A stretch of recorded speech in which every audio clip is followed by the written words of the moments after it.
Hello everyone, I'm back with the Global Business Update with TA. Now, let's start with China. COVID cases are on the rise. On Wednesday alone, they saw more than 1,800 new cases, and even some of the key cities, in fact, the main factory or the Apple manufacturing complex in Zhengzhou, known as the Apple City, well, the people are protesting and Apple's production plans are definitely seemingly in jeopardy as people protest and strike back against the main focus of COVID-0 protocols of the government.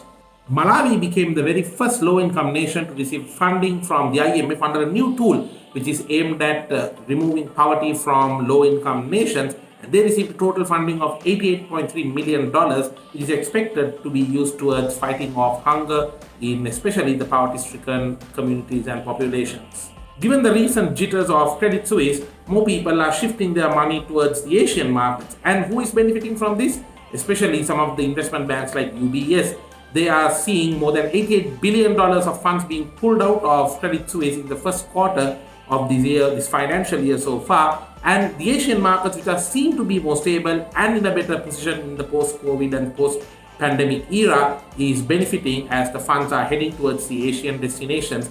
Banks positioned in the Asian market, such as UBS, are definitely benefiting. Would you be willing to pay more just so that your car can go faster?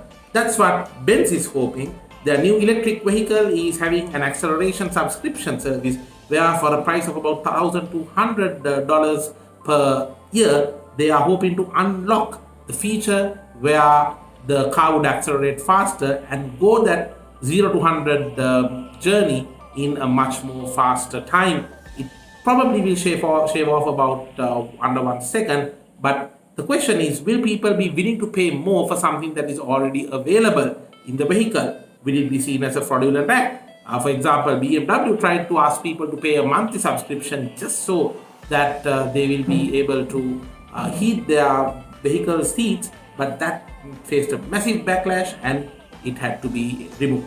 The Adani group plans to issue shares worth about $1.8 billion once again, and so far, given the growth of the company within this year, which is accumulating to about 136%, they are now valued at slightly beyond $56 billion.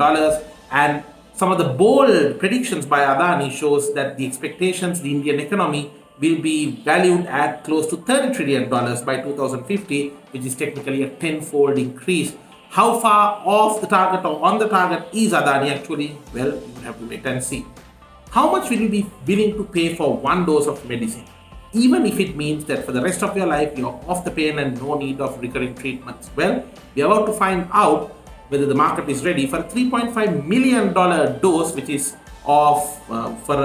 for treating a particular condition known as hemophilia, the B gene therapy. And guess what? This is from the US company CSL Behring, and the FDA has approved this treatment, but once again, the cost of this one dose is set at $3.5 million. Finally, news from Beyond Meat. Everybody was indeed happy to hear, especially the vegans were happy to hear news of meat-like food based on plants, but some of the recent tests and some of the recent reports are showing that the plants in Beyond Meat and their products are showing signs of very poor work conditions, and that there is a lot of trace of various types of bacteria, and even some of the internally leaked photographs of the factories show spills and very poorly maintained production plants, and even traces of steel and wood and so many different types of items and material is being traced in the foods that are tested. But some of the official investigations the reports have come out saying that there was no such trace found. Are we to believe the regulators or are we to believe the case of internal employees? That's a tough call to make. That's it for this week. And no matter what business you may be in, stay safe and keep booming.